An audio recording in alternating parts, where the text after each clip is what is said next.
Assalamualaikum warahmatullahi wabarakatuh. Selamat datang di Laboratorium Perancangan Sistem Kerja Modul 3, yaitu sampling kerja atau biasa disebut dengan work sampling.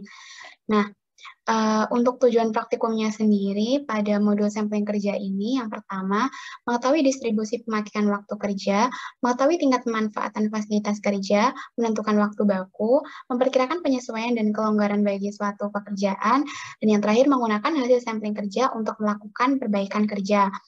Pada prinsipnya, tenaga kerja pada suatu industri manufaktur itu dapat dibagi atas dua klasifikasi, yaitu tenaga kerja langsung, biasanya di bagian produksi, dan tenaga kerja tak langsung. Nah, untuk tenaga kerja tak langsung ini dapat dibagi lagi dalam tipe pekerja, yaitu tenaga kerja kreatif, contohnya ada manajer, koordinator, dan lain-lain. Ada tenaga kerja beban tetap, ada filling, fotokopi, agenda, dan lain-lain. Dan yang terakhir ada tenaga kerja beban berubah, ada sekretaris, penerima tamu, pemrosesan surat, dan lain-lain. Nah, sedangkan pada industri jasa ini, semua pekerja mempunyai klasifikasi seperti tenaga kerja tak langsung pada industri manufaktur. Selanjutnya disebut tenaga kerja non-produksi atau white collar. Nah, teknik sampling pekerja ini apa sih? Nah, untuk teknik sampling pekerjaan sendiri ini memiliki definisi suatu teknik yang cukup dapat diandalkan untuk mengukur beban kerja, tenaga kerja, dan produksi. Dalam praktikum ini tuh pengukuran difokuskan pada tenaga kerja dan produksi yang mempunyai tipe pekerjaan beban tetap dan berubah. Selanjutnya ada cara melakukan sampling pekerjaan itu tidak berbeda dengan yang dilakukan dengan cara jam henti yang terdiri dari 3 langkah. Yang pertama, mengambil sejumlah data, kemudian menguji keseragaman data, yang terakhir menghitung jumlah kunjungan yang diperlukan. Kemudian, apa sih work sampling atau sampling kerja sendiri? Nah, work sampling atau sampling kerja sendiri ini memiliki pengertian suatu teknik untuk mengadakan sejumlah besar pengamatan terhadap aktivitas kinerja dari mesin, proses, atau pekerja atau operator. Nah, untuk perbedaannya dengan metode jam henti, ini dengan sampling kerja adalah pada cara sampling kerja pengamatan yang ini tidak terus-menerus berada di tempat pekerjaan, melainkan mengamati hanya pada sesaat-sesaat pada waktu-waktu tertentu yang ditentukan secara acak. Sampling kerja atau work sampling sendiri ini memiliki banyak kegunaan dalam dunia industri khususnya. Kegunaannya diantaranya di sini ada mengetahui distribusi pemakaian waktu sepanjang waktu kerja oleh pekerja atau kelompok kerja. Yang kedua, mengetahui tingkat pemanfaatan mesin-mesin atau alat-alat pabrik. Yang ketiga, menentukan waktu baku bagi pekerja-pekerja tidak langsung. Dan yang terakhir, memperkirakan kelonggaran bagi suatu pekerjaan. Di work sampling atau sampling kerja ini ada waktu siklus. Apa sih waktu siklus itu? Nah, untuk waktu siklus sendiri adalah waktu antara penyelesaian dari dua pertemuan berturut-turut. Asumsikan konstan untuk semua pertemuan. Jadi, kesimpulannya dapat dikatakan waktu siklus itu merupakan hasil pengamatan secara langsung yang tertera di stopwatch kalian.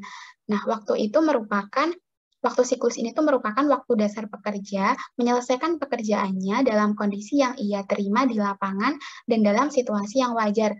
Artinya apa? Artinya pekerja tersebut ini tidak sedang dalam kondisi termotivasi atau sehingga waktunya dipercepat atau dalam kondisi terdemotivasi atau sehingga waktunya melambat. Waktu siklus sendiri dapat dihitung dengan menggunakan rumus WS ini sama dengan waktu siklus. Waktu siklus sama dengan waktu total kali waktu kerja dalam bentuk persen per jumlah pengamatan. Nah, di sampling kerja ini ada juga waktu normal. Apa sih waktu normal? Waktu normal ini adalah waktu kerja yang telah mempertimbangkan faktor penyesuaian, yaitu waktu siklus rata-rata dikalikan dengan faktor penyesuaian. Kegiatan pengukuran waktu ini dikatakan selesai apabila semua data yang didapat ini memiliki keseragaman yang dikehendaki dan jumlahnya telah memenuhi tingkat ketelitian dan tingkat keyakinan yang diinginkan. Nah, untuk pada waktu normal ini ada rating faktor umumnya dinyatakan dalam persentase persen atau angka desimal, di mana performa kerja normal ini akan sama dengan akan normal dengan nilai 100% atau 1. Rumusnya WN sama dengan WS kali P. WN sendiri waktu normal, WS-nya waktu siklus, P-nya ini performance rating. Kemudian ada waktu baku. Waktu baku atau biasa disebut dengan waktu standar ini adalah waktu yang sebenarnya digunakan operator untuk memproduksi satu unit dari data jenis produk. Untuk rumusnya sendiri, di sini ada waktu baku atau standard time sama dengan normal time kali 100% per 100% min percent allowance atau kelonggaran. Nah, apa sih pentingnya dari waktu baku itu? Nah, di sini sudah dijelaskan bahwa pentingnya waktu baku ini untuk menghilangkan pemborosan sekaligus meningkatkan produktivitas kerja sebagai dasar penentuan upah dan jumlah buruh atau pekerja, sebagai dasar penentuan lot atau jumlah bahan material yang dibeli, sebagai dasar penjadwalan produksi, dan yang terakhir sebagai parameter mengenai baik buruknya kualitas operasi maupun pelayanan dalam jasa. Nah, untuk manfaatnya ini, waktu baku diantaranya yang pertama ada production scheduling atau penjadwalan produksi, yang kedua ada manpower planning atau perencanaan kebutuhan tenaga kerja, ada perencanaan sistem kompensasi, ada menunjukkan kemampuan pekerja berproduksi, dan yang terakhir mengetahui besaran-besaran performansi sistem kerja berdasar data produksi aktual. Selanjutnya akan saya jelaskan untuk pegangan modul 3-nya sendiri. Di sini modul 3-nya masih sama kasarannya dengan modul-modul sebelumnya. Untuk marginnya tetap 3343, spasinya 1,5 times New Roman 12, before afternya 0. Jangan lupa untuk justify juga, terus bahasa aslinya italic. Nah, di sini modul 3, pengukuran waktu kerja dengan sampling kerja, jangan lupa work samplingnya ini di italic karena bahasa asing. Kemudian masih sama pendahuluan, latar belakang. Nah, untuk latar belakang ini minimal satu halaman full, jadi satu halaman ini full dan terdiri dari 3 paragraf. Untuk paragraf pertama dan kedua ini tentang modul, dan paragraf ketiganya tentang praktikumnya kalian. Nah, 1.2-nya tetap tujuan praktikum, ini minimal 3. Kemudian di bab 2 ada tinjauan pustaka, di sini tinjauan pustakanya ada work sampling, perbedaan work sampling dan jam henti, faktor yang mempengaruhi work sampling, waktu siklus, waktu normal, waktu baku atau waktu standar, dan perancangan sistem kerja. Nah, di tinjauan pustaka ini jangan lupa minimal 15 halaman, maksimalnya 1 tabel dan 2 gambar, diberi citasi misalnya Budi, 2021, tahunnya ini 2021. Nah, citasi di tinjauan pustaka bab 2 ini harus sama dengan daftar pustaka dan tidak boleh anonim. Terus internet dan jurnal ini minimal tahunnya 2017. Selanjutnya di bab 3 masih sama metodologi praktikum. Yang pertama ada identifikasi variabel, ada variabel terikat, terus ada variabel bebasnya. Kemudian ada langkah-langkah flowchart, jangan lupa nanti di bawah gambar flowchart dikasih keterangan gambar 3 titik sekian flowchart kayak gitu. Nah, untuk bab 4-nya ada hasil dan pembahasan. Nah, sebenarnya kalian ini jika praktikumnya offline, kalian ini datang ke tempat-tempat usaha yang memiliki 2 orang pegawai. Nah, kalian ini harus mengamati elemen-elemen kerja mereka lakukan selama 8 jam. Nah, nanti dibagi ke dalam 2 sesi, 8 jam ini dibagi dengan 2 sesi, yaitu 4 jam, 4 jam. Nah, dikarenakan kalian ini dalam kondisi pandemi corona, kalian tidak perlu hal tersebut. Kalian hanya memperkirakan aja pengennya mau di mana, di perusahaan apa, di tempat usaha mana, terus dan dianalisis kira-kira elemen kerjanya itu apa saja. Nah, di sini untuk datanya, jumlah kunjungan dilakukannya nanti akan 96 kali. 96 kali ini dari bilangan random ini, totalnya 96. Terus selama 1 hari 8 jam kerja, yaitu mulai pukul jam 8 sampai jam 4 sore. Adapun hasil kunjungannya nanti, ini tabelnya nama pengamatnya, nama partner kalian sekelompok, hari tanggalnya kalian mengerjakan, terus jam pengamatannya jam 8 sampai jam 4, satuan pengamatannya menit, terus lokasinya nanti terserah kalian mau pengennya di mana. Nah, perlu diperhatikan lagi untuk ketentuan tabelnya ini itu Times New Roman 11, spasinya 1, jangan lupa before after 0, auto fit contents-nya juga, terus select center, terus misal kalau tabel ini terpisah halaman seperti ini, di enter di halaman baru, jangan lupa diberi judul tabel di halaman berikutnya seperti ini, judul tabel atau kepala tabel. Jadi jangan langsung habis 20 langsung 21, tapi dikasih kepala tabelnya. Nah, sebentar akan saya jelaskan bagaimana cara kerja tabel ini. Nanti nomor urutnya ini kalian isi 1 sampai 96, karena ini 96 kali. Kemudian di bilangan randomnya sendiri ini nanti akan saya berikan tiap aslep, jadi nanti tiap praktikan ini beda-beda, seperti ini. Yang biru ini nanti ada aslepnya Mas Dimas, dari kelompok 1 sampai kelompok 15. Kemudian nanti ada bilangan random dari yang kuning ini Mbak Nada, asli Mbak Nada dari kelompok 1 sampai 15 juga. Terus nanti ada hijau ini aslebku sendiri yang ku ampu dari kelompok 1 sampai 15 juga. Terus nanti yang pink ini Mbak Mira, yang pink muda ini Mbak Lita, dan yang terakhir ada aslep yang biru ini Mas Kiki. Jadi nanti tiap kelompok akan beda nih bilangan randomnya. Jadi nanti akan diberikan datanya oleh tiap aslepnya. Nah, setelah nanti dimasukkan di sini setelah sesuai yang dikasih aslep tadi, langkah selanjutnya kalian mengurutkan bilangan randomnya ini. Nah, bilangan random diurutin dari angka terkecil ke yang terbesar. Misal di sini dicari angka yang terkecil berapa, ditulis diurutin dari kecil ke yang kebesar. Terus misalnya angka 1 ini di sini di bilangan random ini ada 2, kalian tulis 2. Terus angka 4-nya ada 1, berarti ditulis 1, angka 7, 8, dan seterusnya. Nah, ini kenapa angka 1 aku merahin? Nah, yang merah ini menunjukkan yang jumlahnya lebih dari 1. Nah, 1 ini nanti kan di bilangan random ada 2 nih, misal 2 angka 1, berarti yang satunya dimerahin. Terus 10 juga 2 dimerahin. Terus misal lagi ada ini 27-nya ini ada 4 totalnya. Jadi nanti yang dimerahin 3, yang satunya tetap hitam. Terus habis ngisi bilangan random ini, jangan lupa buat nomor urutnya di mana, sesuai dengan nomor urut ini. Misal, bilangan random 1, ini kan nomor urut 74. Kita cari nomor urut 74, apakah benar 1? Nah, benar. Nomor urut 74, bilangan randomnya 1. Kemudian, bilangan random satunya lagi di nomor urut 95. Kita cari 95, apakah benar 1? Nah, benar, 951. Jadi nanti ini disesuaikan, nomor urut yang ini disesuaikan dengan bilangan random yang udah kalian urutin dari kecil ke yang kebesar.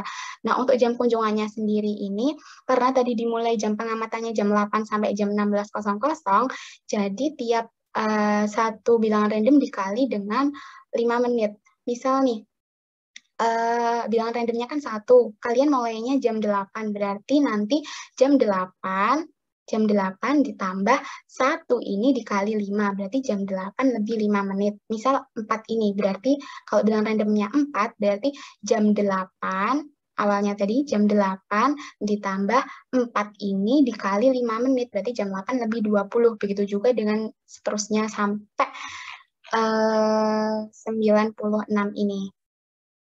Terus kemudian habis ngisi ini, nanti kalian ngisi ini juga. Ngisi yang jam kunjungan sebelah kiri ini nanti disesuaikan dengan jam kunjungan yang di sini. Misal bilang random 96, berarti jam kunjungannya jam 16.00. Kita cari 96. Nah, 96 kan jam 16.00. Terus 54 jam 12.30. 54. Nah, 12.30. Jadi nanti urutannya kalian isi nomor urutnya 1 sampai 96. Habis itu bilangan randomnya diisi sesuai dengan yang diberikan aslep, kemudian diurutin, dimerahin yang dimerahin yang totalnya lebih dari 1, kemudian ini dikali 5 menit, dari bilangan random ini dikali 5 menit, ditambah 8, ditambah jam 8 ditambah ini dikali bilangan ini dikali 5, kemudian nomor urutnya nanti disesuaikan dengan ini. Seperti itu. Terus nanti totalnya, nah untuk totalnya ini didapat dari angka-angka hitam ini. Nanti dihitung secara manual, yang hitam ini totalnya berapa, yang merah nggak usah dihitung, berarti yang dihitung cuma hitamnya aja, terus ditulis di total bilangan random yang digunakan. Nah, selanjutnya di sini ada 4.11 elemen kerja pada setiap karyawan. Nah, nanti di elemen ini kalian sesuaiin sendiri kalian mau di perusahaan apa, di tempat usaha apa, jadi nanti ini menyesuaikan sama kalian. Nah, di sini aku ngasih contoh, karena tadi di kantin Bu Choi, maka elemen kerjanya ada melayani pelayan, memasak makanan, membersihkan meja, dan menerima uang. Nanti kalian ubah sendiri sesuai dengan tempat kalian yang kunjungin. 1 sampai 4 aja. Kemudian di sini ada form SP01 ini ada lembar pengamatan sampling pekerjaan. Nah, kalian masukin elemen kerjanya 4 tadi sama ditambah satunya ini non-produktif. Nah, untuk tally produktifnya sendiri ini total ini kan di tabel ini ada karyawan ke-1, sesi ke-1, dan karyawan ke-1, sesi kedua. Jadi nanti tiap satu karyawan ada 2 sesi. Jadi nanti ada 3 tabel. Ini untuk karyawan kedua sesi 1 dan karyawan kedua sesi kedua. Nah, ini angkanya ini nanti kalian sesuaikan sendiri, tapi jangan jauh-jauh dari angka ini. Misalnya ini pelanggan 6, nanti kalian bisa merubah ke 7, 8, atau 5. Jadi jangan jauh-jauh dari angka ini.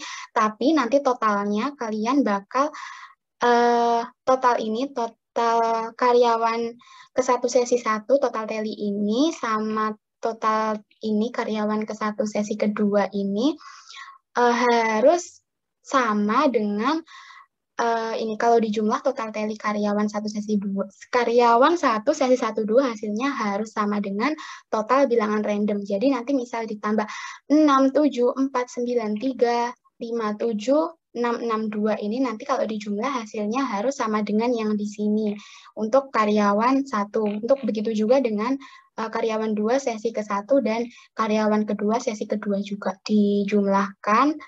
Tabel 2 ini nanti hasilnya harus 55, harus sesuai dengan bilangan randomnya kalian nanti yang digunakan. Nah, kemudian di tabel ini, di data nilai performance, rating, dan allowance, di tabel ini tuh kalian asumsikan tabel penyesuaian dan kelonggaran atau allowance-nya. Jadi nanti masih kisaran dengan angka ini, dan jangan jauh-jauh dari angka ini juga. Nanti diasumsikan ya. Terus di sini kan elemen kerjanya kalian isi 4 tadi, 4 yang kalian pilih sesuai dengan tempat usaha kalian. Terus faktor penyesuaiannya di sini ada KU, KKK, ini persis aja, ada keterangannya. Untuk K sendiri ini apa, U apa, KK apa, K apa, TD, SK ini di sini. K untuk skill, keterampilan, untuk effort, usaha, KK, dan sampai KL, keadaan lingkungan yang baik. Terus begitu juga dengan form SP02. Nah, di sini tadi kan ini untuk tabel penyesuaian dan kelonggaran allowance untuk karyawan 1, nah di sini untuk karyawan kedua. Jadi nanti totalnya ada 2 tabel untuk ini. Kemudian di 4T2 ini ada penentuan kegiatan produktif dan non-produktif. Kalian bikin tabel seperti ini. Di sini ditulis produktif, non-produktif, jumlah, persenan produktif, dan persenan non-produktif. Jangan lupa juga ketentuan tabelnya dibaca di pegangan nanti. Masih Times New Roman 11, spasi 1, before after-nya 0, auto fit contents, terus elect center juga. Nah, aku akan jelasin di dalam tabelnya ini. Jadi nanti ini kan karyawan ke-1 untuk sesi 1 dan sesi 2. Produktifnya 26 sama 24 ini didapat dari atas ini. 26 dan 24. Nah, ini kalian hitung, ini kan karyawan ke-1 sesi ke-1. Produktif kan berarti 1 sampai 4 ini dihitung, 6 tambah 7 tambah 4 tambah 9, itu yang dihitung sebagai produktif, non-produktifnya berarti 3. Begitu juga dengan karyawan 2, nanti 5 tambah 7 tambah 6 tambah 6 untuk produktifnya, terus yang non-produktifnya berarti 2. Kita masukkan di tabel ini. 26, 24, terus tadi 3 sama 2 kan, terus dijumlahkan, 26 tambah 24, 50, 3 tambah 2, 5, terus ini juga dijumlahkan, menurun, 26 tambah 3, 29, 24 tambah 2, 26, 50 tambah 5, 55. Kemudian untuk cari persenan produktifnya, berarti kan ini persenan produktif, berarti produktifnya kan 26, berarti 26 dibagi jumlahnya, berarti dibagi 29, kali 100%, hasilnya 90. Begitu juga dengan ini. yang persenan produktif sesi kedua, berarti 24 ini dibagi 26, dibagi jumlahnya ini dikali 100%. Dan produktifnya juga seperti itu, berarti nanti 3 dibagi 29 kali 100%, ini 2/26, kali 100% hasilnya 8%. Terus jangan lupa juga yang total di sini ini harus sama dengan total bilangan random kalian yang atas tadi, yang warnanya hitam yang kalian hitung manual tadi, harus sama di sini hasilnya. Begitu juga dengan karyawan 2, nanti caranya juga sama yang kayak karyawan 1, dilihat di tabel atasnya tadi, tapi untuk karyawan 2. Terus di sini ini masih sama, kayak ini tinggal dimasukkan aja. Terus untuk uji keseragaman data karyawan ini, ada uji keseragaman data karyawan 1 dan uji keseragaman data karyawan 2. Nah, untuk karyawan satunya sendiri, sama dengan rumusnya ini kita masukkan sigma N1-nya ini jumlah total bilangan random yang atas tadi yang kalian hitung manual dikurangi dengan 50 ini tuh jumlah produktif karyawan 1 sesi 1 dan 2. Jadi ini tuh dijumlahkan ya karyawan 1 sama 2-nya produktifnya yang dari sini ini 50. Nanti berarti kalau untuk uji keseragaman data karyawan 2 berarti bukan min 50 lagi tapi min 49. Jadi diambil dari tabel ini. Kemudian dimasukkan aja per 55 bilangan random kali 100% sama dengan hasilnya ini. Untuk N-nya tinggal masukkan aja, sigma N1-nya 55 bilangan random tadi per 2 ini udah ketetapan, berarti hasilnya 27,5. Untuk BKA-nya sendiri sama dengan rumusnya seperti ini, tinggal masukkan aja. P-nya ini didapatkan dari atas ini tadi, 0,09 dimasukkan ke sini. Terus 3-nya tetap. Terus akar P-nya dimasukkan, 1 min P tetap per N-nya ini dapatnya dari N ini, 27,5 dimasukkan di sini sama dengan 0,25. Nah, untuk CL kan sama dengan P sama dengan, tadi kan udah dijelaskan, udah dihitung di atas ini 0,09, jadi tinggal masukin aja. Nah, untuk BKB-nya, rumusnya seperti ini, tinggal masukkan juga. P-nya tadi udah diketahui 0,09, min 3 akar P 0,09 dalam buka kurung 1 min P-nya 0,09 tutup kurung per N-nya ini dapat dari ini tadi tetap 27,5. Jadi didapatkan hasil min 0,07. Nah, kemudian di sini ada peta kontrol karyawan 1 dan nanti bakal ada juga peta kontrol karyawan 2. Jadi nanti uji keseragaman data karyawan ini bakal ada karyawan 1 sama karyawan 2, baik sesi 1 2 dan ini sesi 1 2 juga. Nanti juga bakal ada peta kontrol karyawan 2 juga di sini. Nah, untuk peta kontrol karyawannya nanti akan aku jelasin di video akhir bagaimana cara membuat peta kontrol karyawan menggunakan Excel. Kemudian yang terakhir perhitungan waktu baku karyawan 1 dan nanti juga ada perhitungan waktu baku untuk karyawan 2, baik ini sesi 1, sesi 2. Nah, yang pertama ada perhitungan waktu siklus. Waktu siklus sendiri sama dengan total waktu kali waktu kerja persen per jumlah pengamatan. Nah, WS sama dengan total waktu. Tadi kan kita melakukan pekerjaan pengamatan selama 8 jam dikali 50 ini didapatkan dari jumlah produktif karyawan 1, sesi 1 dan sesi 2 dari tabel atas ini tadi. 50 ini tadi dimasukkan ke sini per 55 bilangan random per 55 hasilnya didapat waktu siklusnya 0,13 unit per jam. Kemudian di perhitungan waktu normal sama dengan waktu siklus kali P. Waktu normal, waktu siklusnya udah diketahui 0,13 dikali P-nya, performance ratingnya tadi kan didapat dari menggunakan rumus atas yang bawahnya tabel ini tadi. Bawahnya tabel ini. Nah, nilai P dari waktu normal rumusnya kan sama dengan 1 ditambah sigma total penyesuaian. Berarti 1 ditambah, tadi kan karyawan 1. Berarti 1 ditambah sigma total penyesuaian di karyawan 1 kan ini karyawan 1, total penyesuaian ditambah 1, berarti ini dihitung 0,11 tambah 0,11 tambah 0,08 ditambah 0,14 ditambah 1, rumusnya kan ditambah 1. Begitu juga dengan nanti untuk karyawan 2 juga seperti itu, berarti karyawan 2 ini nanti total penyesuaian ini dijumlah ditambah 1 juga, sesuai dengan rumus ini, 1 ditambah sigma total penyesuaian. Terus ini kan kalau dijumlah hasilnya 0,11, 0,11, 0,08, 0,14 kan 0,44. 0,44 ditambah 1 berarti 1,44. Kita masukkan di sini 1,44, benar ya, 1,44 dari rumus tadi yang di bawah tabel. Terus WN-nya berarti hasilnya 0,187 jam per unit.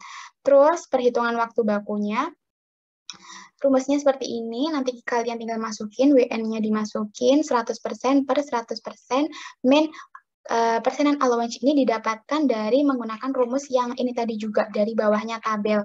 Allowance. Nah, ini nilai allowance persen dari waktu baku ini rumusnya sama dengan sigma total allowance per jumlah elemen kerja. Karena tadi di sini itu karyawan satu allowance dari karyawan 1 14,25. Karyawan 1, nah ini allowance karyawan 1 berarti nanti rumusnya kan sigma total allowance per jumlah elemen kerja. Berarti ini dijumlah karyawan 1 ya.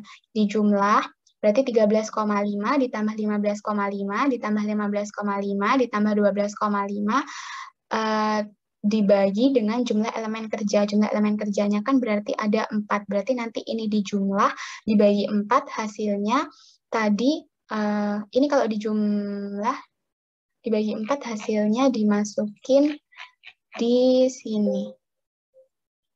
Dimasukin di sini, 14,25%. Untuk perhitungan output standarnya tetap 1 per WB, 1 per WB-nya 0,218. Perhitungan waktu baku karyawan 2-nya juga ngikut di karyawan 1 ini, tinggal dirubah ke karyawan 2. Untuk hasil dan analisanya dalam bentuk paragraf,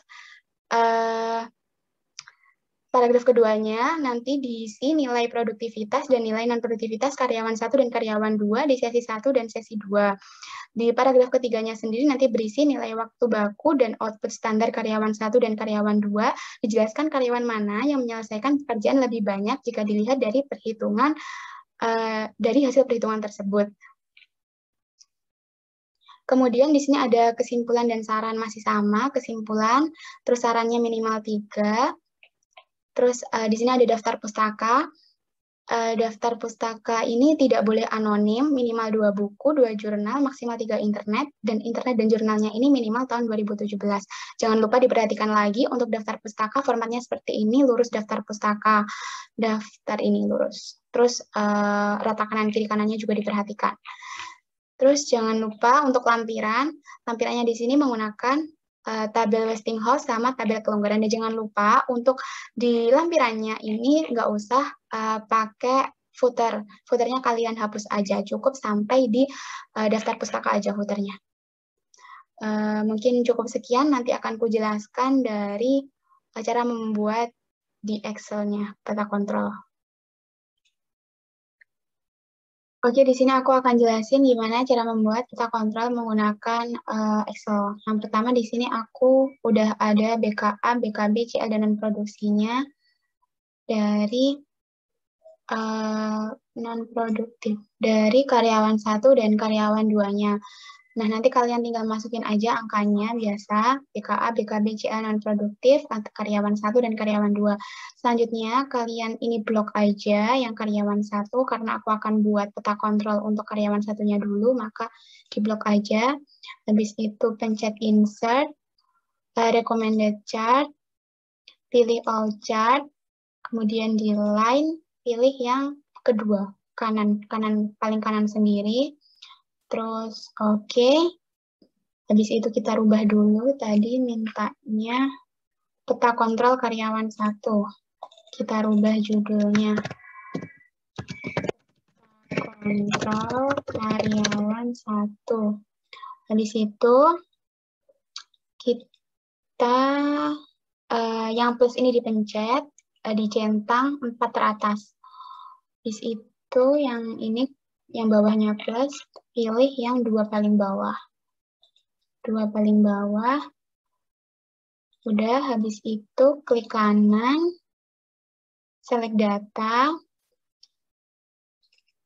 ini remove aja semuanya. Habis itu add-nya ditambah, misalnya yang pertama kan ada BKA, berarti ditulis BKA, nilainya dipencet di blok sel, masukin, oke. Habis BKA ditambah lagi BKB, kita masukin nilainya. Habis BKB ada CL, CL kita masukin nilainya juga. Oke, yang terakhir ada non-produktif.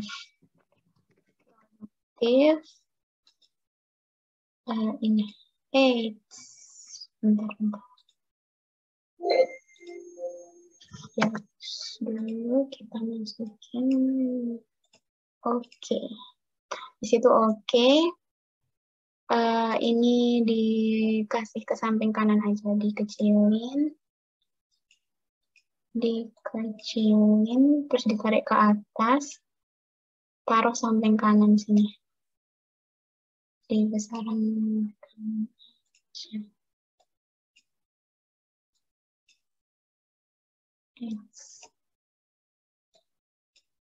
Nah, seperti ini aja. Terus, ini udah sesuai kan? Tinggal diganti. Ini tadi mintanya presentase. Presentase, kemudian ini ada sesi ke.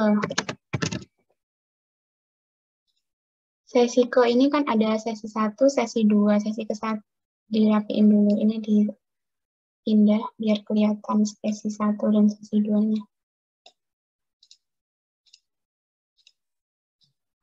Dipindah aja. Nah, ini maksudnya sesi ke 1, sesi kedua. Ini juga bisa dirapiin lagi. Biar nggak gabung sama bawahnya, jangan sampai gabung. Udah kan? Yang biru ini BKA, yang orange ini BKB, abu-abu CL, dan yang kuning non-produktif. Sesinya sesi ke 1, 2. Sesuai dengan ini 1 dan sesi kedua. Ya, ini nanti kalian ngisinya ini sesi ke 1. Ini sesi kedua ya. Sesi kedua, ini sesi ke 1. Itu juga dengan yang ini. Untuk karyawan 2-nya nanti juga membutuhkan sesi 1 dan sesi 2-nya. Jadi ini untuk peta kontrol yang kalian ambil dan kalian taruh di laporan resmi kalian seperti ini. Oke, cukup sekian penjelasan dari modul 3 work sampling atau sampling kerja ini. Misal ada pertanyaan, nanti bisa menggunakan fitur raise hand di Zoom dan nanti akan ditampung dan dijawab satu persatu. Sekian dari saya. Wassalamualaikum warahmatullahi wabarakatuh.